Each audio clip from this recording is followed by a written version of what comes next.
O Antônio Ricardo Correia é professor, advogado e integra a comissão da OAB para a acessibilidade nos prédios da cidade. Vamos conversar então com o Antônio Ricardo Correia, que é da OAB.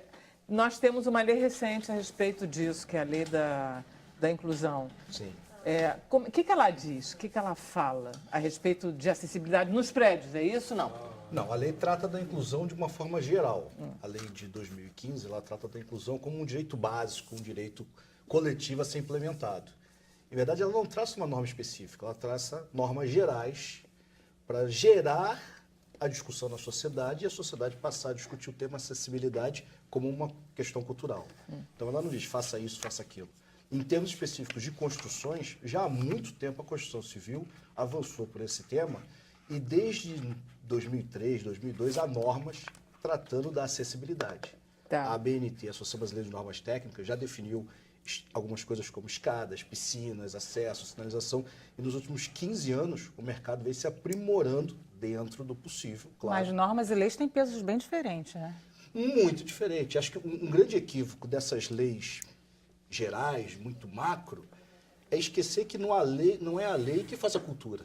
O que faz a cultura é a vontade do povo e depois gera a lei. Nós temos um exemplo claro da lei do cinto de segurança. Eu preciso fazer uma lei para obrigar a pessoa a usar cinto de segurança que protege a sua própria vida. Na verdade, não precisava de uma lei que proteja a sua vida. E só pegou, não com as multas, mas com aquelas imagens horríveis de acidente, de seu filho não voltou para casa. A campanha é fundamental nesse sentido. Absolutamente fundamental. Isso é da tradição do brasileiro não ligar para as leis. Então é preciso que essa lei venha acompanhada de campanhas publicitárias, outdoors, informações, todo tipo de movimento que faça o povo, que é o destinatário e o titular da lei, saber disso. Porque senão, fazer uma lei para criar coisas como, por exemplo, garantir ao portador de necessidades especiais o direito ao casamento e à atividade sexual. Isso é muito genérico. Isso é quase uma hipocrisia legislativa. Então eu preciso ter regras específicas. Para o mercado imobiliário, isso já existe. Você não aprova um projeto novo sem circulação adequada, sem que a piscina ofereça condições do portador de necessidades especiais sair sozinho, sinalização visual, sinalização de toque, porque o deficiente visual também precisa ter acesso, elevadores, salões de festas, circulação, mas isso para os empreendimentos novos. As vagas de garagem são muito maiores. Quem conhece as garagens de Copacabana, de antigamente, e conhece as garagens da Barra da Tijuca, você sai de 10 para 25 metros. 25 metros, já. Que permitam o portador de necessidades especiais sair do carro, assim como nos shoppings. Mas isso ainda é muito incipiente, porque é uma sociedade que não tem ainda a cultura da proteção ao portador de necessidades especiais. Leis eu tenho um caminhão delas e normas Saiu uma técnicas matéria no também. Globo a respeito de acessibilidade Sim. dos prédios velhos, mas dos prédios novos também, de pessoas que compraram prédios na planta, onde estaria tudo dentro das normas modernas, e quando chega, absolutamente não existe. Tem o caso da Georgette Vidori, inclusive, que é treinadora e tal, e que ela conta que tem um pedaço do apartamento dela que ela não tem acesso, porque ela não entra com a cadeira de rodas naquela porta. Quer dizer, é uma das normas em relação à construção. Não está o tamanho das portas dos prédios, porque isso era mais simples. A gente não sabe. Eu não sei se daqui a 5 meses eu não vou estar numa cadeira de rodas e eu não vou passar na porta da minha casa. Vamos separar a questão dos prédios novos para as partes comuns, em que é possível e existe uma legislação de fato aplicável e que vem sendo aplicada sem problema nenhum, as questões de acessibilidade dentro da unidade. É fato que o mercado cumpre as regras de acessibilidade no Rio de Janeiro, na cidade do Rio de Janeiro. As regras são muito rigorosas. A Secretaria de Urbanismo cobra isso, né? Cobra isso, não dá Mas bits. o rapaz dizia que não, Mas que ele nas áreas comuns ele não teve rampa, como tinham prometido. Ele teve que entrar com uma ação do condomínio contra a construtora, porque senão, ele disse na reunião de condomínio, olha só, se vocês quiserem continuar com essa situação, eu vou ter que acionar o condomínio. Aí o condomínio vai pagar as mudanças. É melhor o condomínio acionar a construtora. Isso felizmente, é um ponto fora da curva para a administração nacional. Okay. A maioria dos projetos, até porque não tem a BITS. A prefeitura, de fato, não dá a BITS se isso não tivesse sido cumprido. Mas essa regra não é obrigatória para os apartamentos. Os empreendimentos Tá, não entendi. têm... É porque eu já estou num mundo ideal, assim, tipo Canadá, que já fazem. Não, mas mesmo no Canadá, quer dizer, não tem uma escala para você produzir. Você imagina você produzir todas as unidades de tal maneira que você receba uma pessoa que anda de cadeira de roda. Por que não? Não, porque Não você cabe é uma economicamente. porcentagem O custo da é muito população, alto. é uma O custo é porcentagem da muito alto. população que vai ter. Eu concordo com isso, que vai chegar numa determinada idade, eu posso ter esse problema, todo mundo pode ter. E aí você, dentro da sua unidade, você vai ter que fazer adaptações. Elas são padronizadas, as portas, os portais. A partir de agora, você determina que os portais serão mais largos e pronto. Mas aí você vai introduz. acabar pagando um custo muito maior na construção, você está entendendo? Que hoje em dia não tem necessidade, entendeu? Ok. Há uma porcentagem da população. Tá, deixamos então o interior do Agora, nas apartamento. áreas comuns é obrigatório. É obrigatório. As hoje em dia. rampas, E hoje em dia eu estava até conversando com ele, a gente tem um problema sério, porque nós temos um patrimônio construído importantíssimo. Prédios do século XIX, do século XVII, XVIII, que você tem que ter uma certa sensibilidade, inclusive para fazer essa acessibilidade. Não estou dizendo aqui que não deva ter, tem que ter nesse prédio também. Mas eu acho que você precisa, muitas vezes, não cumprir as regras de acessibilidade ipsilitri, vamos dizer assim. A inclinação de rampa tem que ser tanto.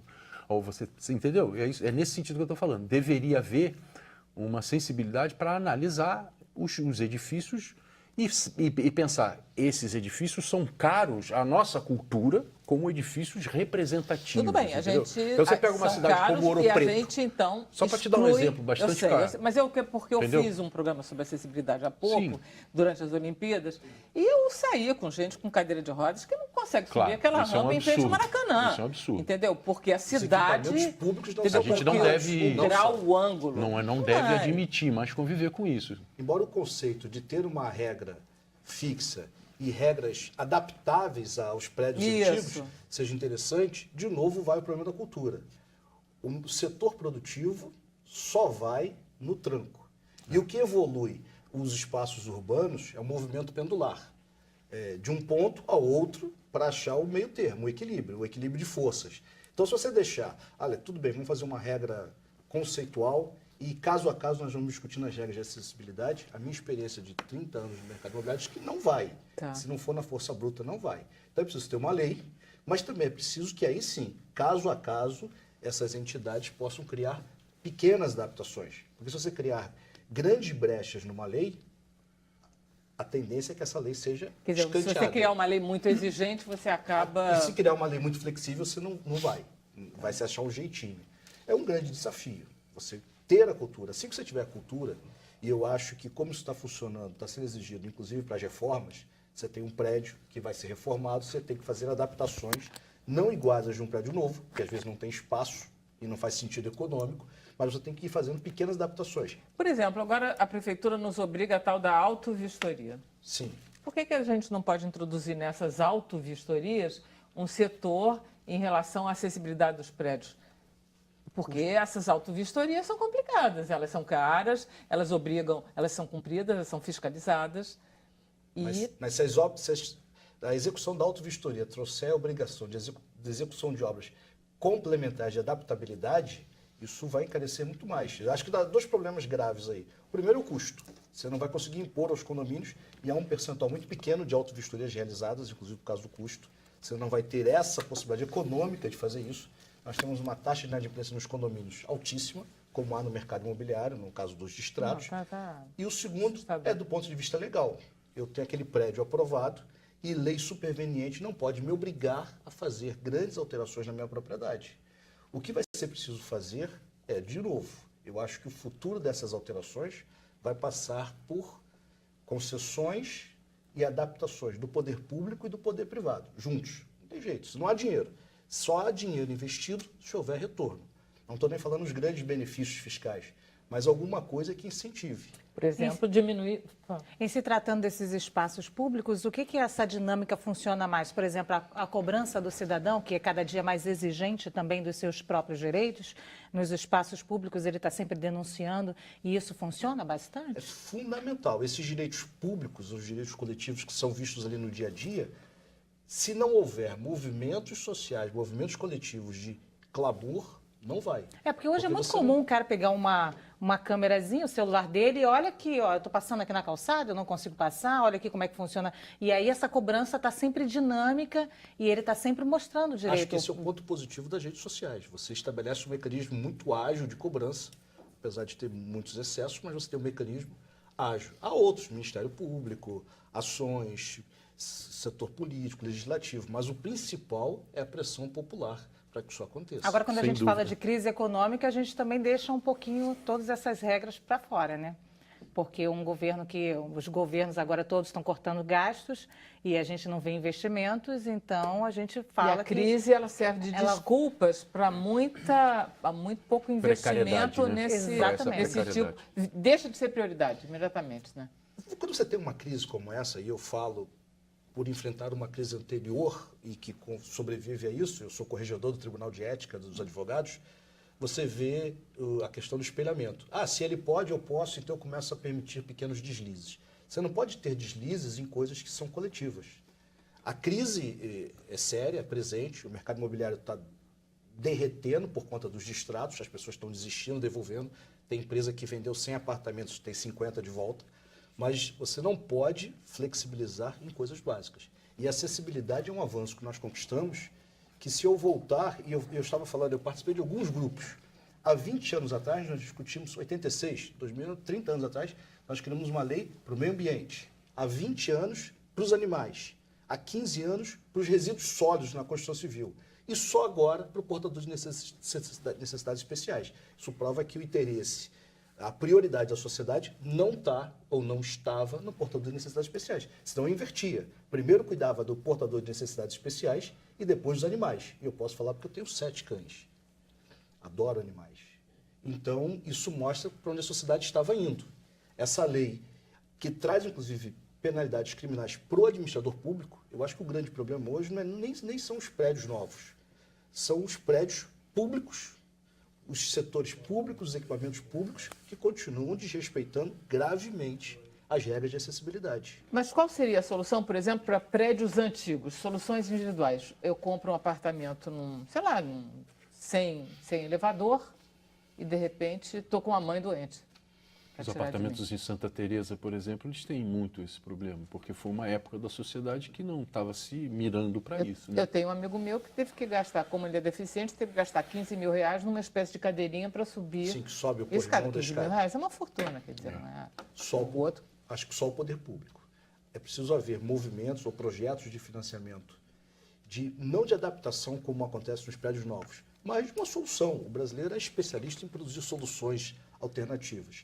O pessoal de engenharia, o pessoal, os arquitetos, todos os urbanistas são capazes de gerar soluções. O problema todo é para nós, do setor produtivo, gerar as receitas para cobrir isso. Como é que funciona?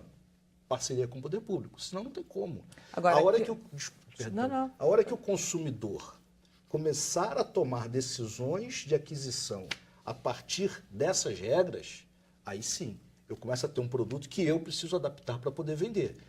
Enquanto isso não fizer diferença, ninguém vai comprar. Eu tenho aquecimento solar na minha casa. Mas enquanto o comprador não falar assim, eu vou pagar mais caro naquele prédio que tem estação de tratamento de esgotos terciário, que reaproveita a água, eu pago mais caro por isso, ao invés de procurar o mais barato, não vai. Esse é um dos sistemas. Isso é culpa do capitalismo, culpa e vantagem do capitalismo. A hora que o consumidor se sentir, de fato, empoderado e tomar decisão, olha, não tem acessibilidade, eu não quero. Você vai forçar economicamente essas mudanças a acontecerem. Nesse sentido, por lei não vai. Nesse sentido, eu acho que a infância sempre é um bom investimento, porque as crianças, quando elas já crescem com essa mentalidade, né, quando ela já traz nos livros infantis, né, essa mentalidade que hoje, eu tenho uma filha pequena e ela também traz essas referências do respeito ao portador de deficiência, da acessibilidade, do respeito ao meio ambiente, eu acho que a gente tem uma tendência de ter, em 10, 15 anos, uma sociedade que vai cobrar mais em relação a isso. Eu acho que essa é a parte principal da lei. A lei trata logo no início do seguinte, que deve virar um meme, inclusive, aproveitando essas ondas dos jovens. Deficiência não é incapacidade. Esse, para mim, é a frase principal da lei. Devia ser. Isso está na lei. E a gente podia tirar isso e fazer uma grande campanha. Hashtag, eu não sei porque eu não tenho Facebook, essas coisas assim, mas é mais ou menos assim. Mas tem filha adolescente. Você tem mais algum comentário? Hashtag. Tenho sim. Deficiência não é incapacidade. Acabou. Não Somos é não. todos isso. Nós transmitimos aqui na TV Brasil a Paralimpíada e a gente o tempo inteiro via isso o tempo inteiro. Deficiência não é Pois é. incapacidade, é muita capacidade. Mas essa é a parte terrível da lei. Eles colocaram no final que a legislação, que essa lei vai aumentar a arrecadação via loteria, sempre o fator do jogo alimentando recursos para o poder público, e vai levar esse aumento que triplicou a arrecadação da loteria e vai levar para as entidades esportivas, de modo geral. E a gente sabe que, infelizmente, instituições não são confiáveis no Brasil. Então, parece que eu criei uma lei bonita de inclusão para, no final, botar o contrabando. Olha, aumenta 3 vezes o que vai de dinheiro para as entidades esportivas. Eu não acredito Não vai que dar eles sejam certo. capazes. A gente vai para o intervalo, vocês vão ficar com notícia agora direto de Brasília. O Sem Censura volta daqui a pouco. O Sem Censura é um programa da TV Brasil.